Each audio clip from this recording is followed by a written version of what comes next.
Iniciando a conversa de redação com a participação do Eduardo Costa, do Júnior Moreira e da Rita Mundim. Você, ouvinte Tatiaia, também pode participar pelo WhatsApp do jornalismo, 99996-7074. 99996-7074. Você manda pra gente a sua opinião e uma mensagem de texto. Não esqueça de colocar o seu nome e a cidade ou bairro de onde você está falando. Pela primeira vez, a Secretaria de Saúde fala em redução de casos de coronavírus em Minas, Eduardo Costa. Bom dia para você. Bom dia a todos.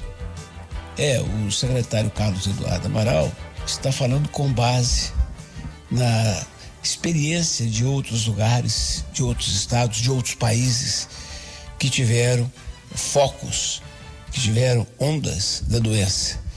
O fato de estarmos vivendo um platô com possibilidades de baixa, o que é muito bom para dar um respiro, nas autoridades, nos profissionais de saúde, não quer dizer que depois a doença não volte. A experiência mostra, e hoje Hong Kong é o melhor exemplo, que enquanto não tivermos vacina ou medicamento que cura, teremos ondas. Mas que bom saber que a primeira onda está passando por Minas Gerais e que nós vamos ter dias de menos sofrimento, de menos sepultamento, de mais esperança. Vamos por fé e fazer a nossa parte. Concentrar é preciso, continuar mobilizado é preciso, que as coisas vão fluindo. Dias melhores virão. Ainda estamos numa situação preocupante, Júnior Moreira, mas é uma possibilidade de alívio, uma perspectiva de alívio nos próximos dias. Bom dia mais uma vez. Bom dia mais uma vez para você, Eustáquio, para os ouvintes do Conversa de Redação, para todo mundo da bancada. Olha, Eustáquio, o Eduardo acho que disse tudo, Não tem muito o que falar dessa história toda, É comemorar que nós estamos passando por essa primeira onda, Tomara que seja a última, a primeira e última, mas pela experiência que a gente tem de outros países, é uma primeira onda. E o único detalhe que eu preciso falar com vocês é para não baixar a guarda. Não marca bobeira não. A gente tá na final do campeonato aí, pelo menos desse primeiro campeonato, e tem que se manter atento, Se possível, mantenha o distanciamento, use máscara, se possível, leve um vidrinho de álcool em gel na bolsa, no bolso, para fazer a asepsia das mãos. Assim, fique muito atento, que agora é a hora principal, de não marcar bobeira, até porque os leitos bateram já 90% aí de ocupação, e isso é importantíssimo, que a gente segure bem agora mesmo, que não marque bobeira, para que a gente não exploda o sistema de saúde. Rita Mundim, guardadas as devidas proporções da comparação com a doença, mas muita gente fala o seguinte, no caso da dengue, por exemplo, época de frio, época de seca, não tem chuva, não precisa prevenir a dengue, não é isso não, a dengue vem o ano inteiro, mas na época de chuva e calor, uma incidência maior. É o caso aqui do coronavírus, pode vir uma segunda onda, É a questão da proliferação, E no caso a gente está falando de um vírus, na medida que ele vai contaminando grande parte da população e a gente ainda não sabe se pode haver reincidência de contágio para quem já teve a doença, então é tudo muito novo, é tudo muito... esse vírus é totalmente diferente, mas o que a gente tem que torcer é porque estamos no platô. Eu ouvi parte da entrevista dos dois secretários, do Carlos Eduardo e do subsecretário do Marcelo Cabral, mas o Carlos Eduardo Amaral, num determinado momento da sua fala, ele chama atenção para o ineditismo desse vírus, apesar de tudo estar mostrando que nós estamos num platô e que nos próximos 15 dias a gente tem a possibilidade de começar a descer a montanha. Ele é cauteloso e tem que ser mesmo no caso desse vírus. Ele chama atenção que ele espera que seja isso que esteja acontecendo, e que tomara que seja essa a primeira e única onda do vírus em Minas. E ontem o Donald Trump, ele falou que daqui a 2 semanas ele vai voltar com excelentes notícias sobre a cura, Ele estava falando, claro, da vacina lá da Moderna, que está em fase já de teste. Então, tem tudo isso acontecendo pelo mundo. E vamos torcer para que aqui, ao contrário do que está acontecendo na Ásia, do que está acontecendo na Espanha e mesmo nos Estados Unidos, nos estados mais populosos, nós estejamos diante da única onda e no fim dela. Rita Mundim, hoje o Comitê de Enfrentamento à Covid-19, formado por médicos, se encontra com o prefeito Alexandre Calil, antes de reunião com membros de bares e restaurantes da capital. O Eustáquio, eu vou até abrir aqui não é que eu vá mudar de assunto não, mas eu recebi um contato e eu fiquei assim até muito mexida com esse contato que eu recebi via Instagram e recebi também via WhatsApp. A gente sabe que ali na Praça Raul Soares existe um polo de venda de máquinas profissionais, máquinas de costura. E para meu espanto, como eu estou em casa, né, desde 14 de março, para meu espanto, a venda, a comercialização de máquinas de costura não é considerada atividade essencial. Então nós estamos falando, use máscara, use máscara, use máscaras, os comerciantes não podem vender e as costureiras não podem comprar. Isso é muito sério, é falta de bom senso. Então, em nome de quem me mandou o zap, em nome de quem me procurou, inclusive uma das pessoas é uma comerciante da área, dizendo que, né, tem polícia ali direto para não abrir as portas. Então fica aqui esse registro e é lamentável que isso esteja acontecendo, que a comercialização de máquinas de costuras necessárias para a produção de máscaras esteja proibida. Mas voltando aí, eu até perdi aqui o rumo, mas tomara que o diálogo seja retomado em níveis cada vez mais elevados, porque teve o primeiro passo, até foi o próprio juiz lá que ligou para um, ligou para outro, as coisas começaram a fluir. Mas aí a gente volta no início da pandemia. E eu recebi também do Marcelo, da CDL, né, a cobrança dele sobre a abertura de mais leitos. Então, quer dizer, o município, o Estado, a União, tem que fazer a parte deles para não deixar a economia morrer. Então, no início da pandemia, eu disse aqui, a gente nem sabia qual seria a proporção desse vírus. Falei, o Brasil vai atravessar um problema estrutural, que é a falta de leitos. Então, tem dinheiro, chegou dinheiro para isso, a União se mobilizou, a conta da União já está em mais de 500 bilhões. Espera aí, cadê os leitos que foram prometidos? E, inclusive, seria uma oportunidade para que o vírus resolvesse um problema crônico ou minorasse um problema crônico. Então, minha gente, vamos abrir leitos, porque eles serão utilizados, sim, depois, e o nosso sistema de saúde ficará com uma capacidade de atender qualquer doença um pouco melhor. Aqui pelo WhatsApp, o Edgar Olavo Gomes, do Bairro Esplanada, está dizendo o seguinte: não tem que ter reunião não, tem que abrir os bares, restaurantes, porque o povo não está respeitando nada, está simplesmente uma hipocrisia, esse negócio de estabelecimentos fechados. A maioria dos bares aqui no meu bairro, o Esplanada, está abrindo a metade das portas e a polícia não aguenta olhar isso tudo, Joana Moreira. Pois é, está aí a parte da população, né, que não está sendo feita. Agora a gente está falando aqui de uma outra parte, que é a parte do poder público, né, e é essa que está em discussão nesse momento. Agora, eu sempre tento apurar algumas coisas de bastidores aí dessas reuniões. Hoje realmente eu não consegui nada de novo. Eu só sei que essa reunião é muito importante, e essa reunião dos membros do Comitê de Enfrentamento à Covid com o prefeito, é essa reunião que vai determinar se algo vai acontecer em Belo Horizonte nessa semana, né? Os números estão altos ainda, inclusive as UTIs, a ocupação bateu recorde ontem, né? De segunda para terça-feira. Então, ou melhor, de domingo para segunda-feira. É esperar o que vai vir dessa reunião, porque a decisão vai sair de lá, porque é nesse comitê que os técnicos estão se encontrando com o prefeito, estão falando, olha, o número é esse, o número é aquele, não dá, não pode. E o prefeito já falou várias vezes que se não tem números, se não tem dados favoráveis, a cidade continua fechada.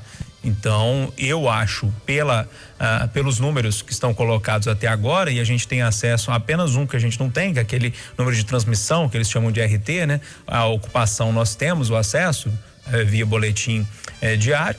É esperar para ver, mas pelo que eu tô vendo aí, nós vamos passar mais uma semana sem a cidade se reabrir totalmente. Belo Horizonte hoje tem 18.197 casos de coronavírus confirmados, 458 mortes. A ocupação de leitos de UTI, no geral, né? Leitos só de Covid não, leitos de UTI no geral, 88%. E ocupação de leitos de enfermaria, 67%. Nada mudou da semana passada para agora. Olha, e Belo Horizonte, por falar nisso, volta a alegar falta de pessoal qualificado para a abertura de leitos de UTI. e destaca aumento de vagas em mais de 300%, Júnior. A prefeitura afirma ainda que a demora para a reabertura do comércio se deve pela disseminação da doença e não pela falta de leitos. Bom, lá, Eustáquio, tem 2 pontos nessa história aí, né? De um lado, o secretário fala que falta gente treinada. E ele afirma isso categoricamente, que falta profissional com treinamento. Pelo que eu entendi, um profissional para entubar um paciente, ele precisa de um treinamento de no mínimo 2 anos, né? Que é uma questão muito melindrosa, que naquele momento ali, se não for bem feito, o médico pode inclusive perder o paciente, pode matar o paciente, né? Então o secretário fala que não tem. O sindicato, pelo menos dos fisioterapeutas, diz que tem. Só que nós precisamos aí de pelo menos 5, 6, 7 profissionais para cada leito, para conseguir entubar e cuidar desse paciente. Então, olha, tem um lado que fala que tem, o outro lado que fala não tem. O Júnior Moreira aqui que não vai dar o veredito nessa história. Mas aparentemente, pelo que eu tô vendo aqui e pelas as pessoas que eu conversei, realmente não existe a quantidade de profissionais necessária para que esses leitos sejam abertos, né? Agora, tem um detalhe, tá, que me chamou muita atenção na reportagem que o João Felipe Lolli fez, inclusive uma reportagem muito bacana, muito esclarecedora, que ele fala sobre o número dos leitos, né? Ele falou que o número dos leitos não tem tanta importância assim, não. Eu não sei se mudou, se as diretrizes mudaram ou se o secretário se expressou mal. Porque no monitoramento da prefeitura, naquele termômetro que é divulgado toda sexta-feira, são 3 pontos. E nós já repetimos eles aqui várias vezes. Mas eu acho que é bom falar novamente. O número médio de transmissão por infectado, que é o RT, né? Que é esse índice aí para saber para quantas pessoas uma pessoa infectada está passando a doença. A ocupação de leitos de Covid, de UTI, e a ocupação de leitos de enfermaria, né? Aí tem mais alguns critérios ali que ajudam na decisão. Monitoramento do isolamento por meio de celulares. Tô inventando isso não, gente. Está lá no site da prefeitura, na página do monitoramento, né? Tem também a projeção de casos da Covid-19 segundo o cenário de contágio, né? Então o secretário está falando que o número de casos aqui, que é um dos pontos colocados, e o número de transmissão, que é o mais importante, que os outros não são tão importantes assim. Eu não sei se a história mudou ou se ele expressou mal. Agora, até onde que eu tinha entendido que os leitos de UTI são importantíssimos. Como, lógico, a transmissão para saber a projeção também é importante. Mas o importante é a gente saber se vai ter leito para que, se uma pessoa precisar de atendimento médico, não morra sem esse atendimento, né? Essa fala me chamou um pouco de atenção e repito mais uma vez, eu não sei se as diretrizes mudaram ou se o secretário se expressou mal. Achei um pouco confuso essa parte, ou um pouco confusa essa parte da entrevista. E você, Eduardo, a prefeitura dizendo que a demora para reabrir o comércio se deve pela disseminação da doença e não pela falta de leitos. Eu vou começar pela fala do Júnior. Não, Júnior, o secretário não se equivocou. Ele foi até enfático ao dizer que quem acha que leito de UTI decide, não entende nada. Foi isso que ele disse, não entende nada de epidemiologia, de infecção, essas doenças. Esse é o problema da prefeitura, Júnior. E a gente tem que dizer com todas as palavras. Porque parte dos ouvintes pode achar que o que a gente fala aqui é o que a gente acha, é achismo. Não, nós somos pressionados o tempo todo. Meu Instagram, toda hora um cara entra e fala assim, vocês não vão cobrar, não? E nós estamos cansados de ouvir 2 conversas. Em março, fecharam a cidade dizendo que era para evitar o pior e dar tempo de se preparar. E a gente acreditou. Em abril, eu disse pela primeira vez no Conversa de Redação, olha, dados os números, considerando a situação de Belo Horizonte e de outras cidades, eu acho que tá meio esquisito agora, tá tudo fechado. Nós vamos ter onda, então vamos abrir um pouco. Não, tem que esperar para ter os leitos. Pode ficar tranquilo, nós vamos ter 7 mil leitos, 7 mil respiradores. Agora, não faz muito tempo, nós vamos abrir 700 leitos. Depois, abrem 300 e dizem que está certo, que quem está questionando é que está errado. Meu Deus do céu. Não há dúvida, senhoras e senhores, de que a morte é parte da vida e de que nós todos vamos um dia, com corona, com AVC, até porque 80% ou mais dos que morrem de corona têm comorbidades. O que nós não queríamos, que ninguém sonha numa cidade civilizada, o sujeito morresse sem assistência médica. Daí a gente ter ficado tão empolgado com a preparação. Estamos gratos a Deus, porque aqui não aconteceu isso ainda, mas de repente você fala em março que vai fazer os leitos. Agora diz que não tem os leitos porque falta pessoal qualificado. E vem o presidente do Sindicato dos Médicos assim, nunca fomos chamados para conversar. Veio o presidente do Conselho de Fisioterapeutas, nunca fomos chamados para conversar e não falta. Ora, tenham paciência. São 30 lojas que não voltam no Mercado Central, um dos maiores centros comerciais do Brasil. Ladrão invadindo casa de juíza. Filho doente mental, com droga, esquartejando a mãe. Isso tudo, gente boa, nos alerta o seguinte: eu vou perder a minha modéstia aqui, sabe, senhor Eustáquio? Para lembrar esses senhores que ciência tem vários polos. E se eles têm a ciência médica lá, eu sou, com mestrado da PUC Minas, um cientista social. E eu tenho o dever, a obrigação e o direito de dizer que estão num beco sem saída para explicar o que fizeram até hoje. Então tive que vir com informação mais convincente. Ora bolas. Ah, porque é ciência. Peraí. Estão ignorando solenemente o desespero das pessoas. Então você precisa ter máscara para usar. A costureira, para fazer a máscara, precisa de comprar pano, mas ela não compra. Ah, peraí. Passaram de todos os limites. E se disserem, hoje, amanhã ou depois, que não vão reabrir, eu não vou assustar. Claro, não é o melhor momento. Nós estamos no tal do platô ou do pico. Mas continuar arrogante, continuar dizendo que quem questiona está errado e fim de papo? Ah, peraí, pô. Peraí. Estão passando de todos os limites e o trem está beirando o desespero. Atenção, eu não estou desesperado. Eu estou escutando o desespero o dia inteiro e eu tenho obrigação de falar isso na rádio. É isso. Ô Rita, você acha que está havendo incoerência, duas falas diferentes nesse momento de pandemia aqui em Belo Horizonte? Eu acho que está havendo uma radicalização da ciência, digamos assim. Não sei se o termo é bem esse, não. Então, assim, não, porque em nome da ciência não tem vacina, não tem nada, e falta a humildade de procurarmos alternativas e bom senso, inclusive para setores que estão fechados hoje. Então é o caso da gente procurar sempre uma saída. E essa saída, ela é só pelo diálogo.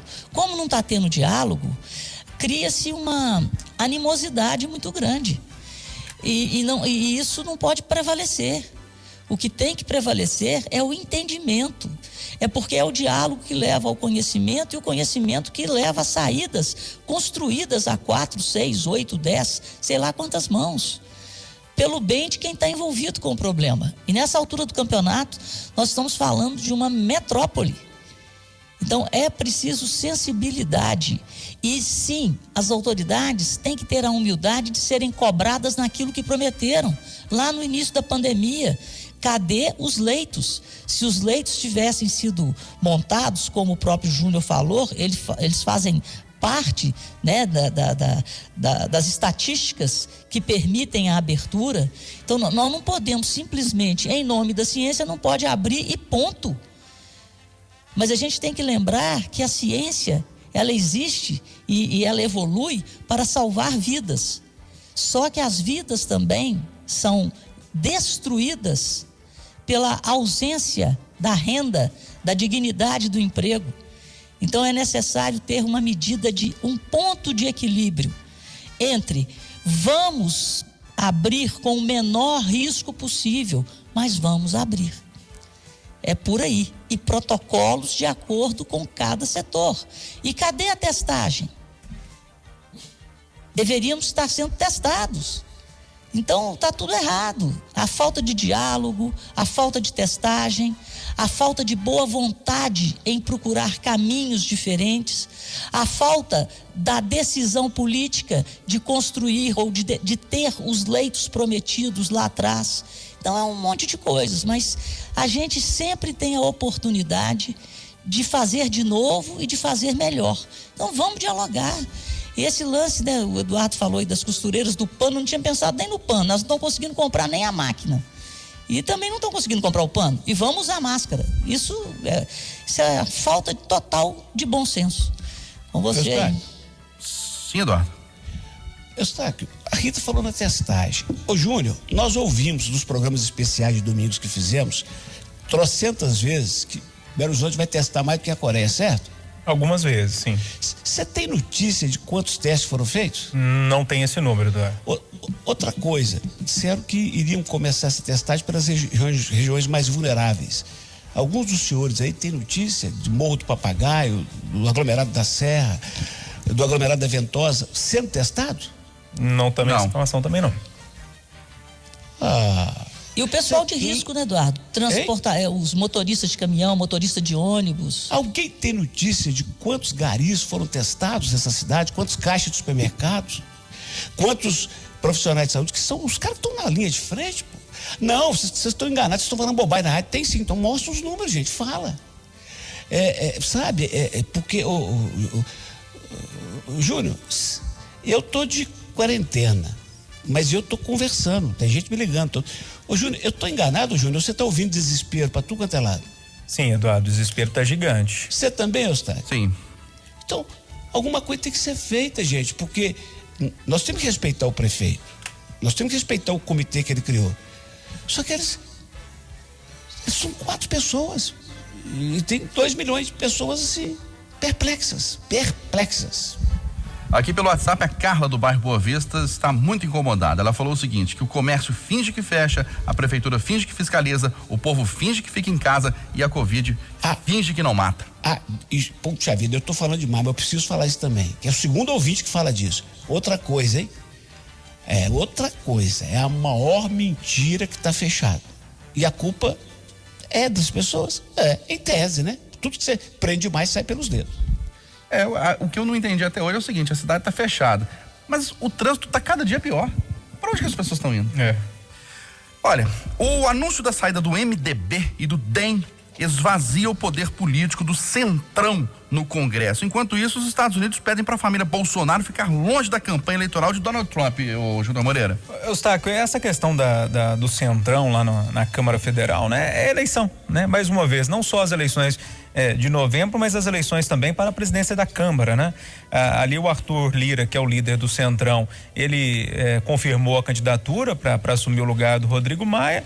Então o Rodrigo Maia, mais com o Baleia Rossi, que um é do DEM, comanda o DEM, o outro comanda o MDB, falou, já que ele vai contra a gente, estamos fora desse bloco que ele comanda. E o Baleia Rossi deve ser o candidato da situação, né? O candidato do Maia para a eleição da presidência da Câmara. Ou seja, resumindo tudo na política aqui no Brasil, ou principalmente lá em Brasília, gira em torno do poder e das eleições. Quando não é eleição municipal, eleição federal, é também a eleição para a presidência das casas legislativas. E aí, Rita Mundim, essa saída do MDB e do DEM aí do Centrão? Eu vou além, viu, Júnior? Não é só a eleição desse ano. Nós já estamos de olho desse ano na da Câmara e para presidente. Verdade, 2022. 22, verdade. Já está tudo, está todo mundo movimentando as pecinhas, né? E aí eu fico vendo, né, o Rubem Novaes, o presidente do Banco do Brasil, que pediu demissão, né? Ele falou que ele não aguentou a cultura de Brasília. Então, assim, ele, com o espírito liberal, ele foi para conduzir o Banco do Brasil, tentando, né, fazer melhoras, reformar o banco, porque o objetivo realmente do Paulo Guedes e dele era a venda do banco. Mas só estou falando isso, essa cultura é que tem que ser modificada, porque ficam grupos, nós temos que fazer uma reforma política ontem, porque é como se a sociedade não existisse. Eu vi ontem uma coisa inédita também, teve uma assembleia, né, da Petrobras, e eles propuseram um aumento de mais de 43 milhões para o pagamento da diretoria e dos conselheiros. E o BNDES votou contra. Ele foi voto vencido, é claro, mas votou contra, porque o BNDES faz parte do conselho porque detém 7% do capital total da Petrobras, o que já é um avanço. Mas imagina, o voto do BNDES foi que, num momento como esse, era inadmissível a Petrobras se preocupar com o aumento da remuneração da sua diretoria, dos seus conselheiros, que são muito bem remunerados.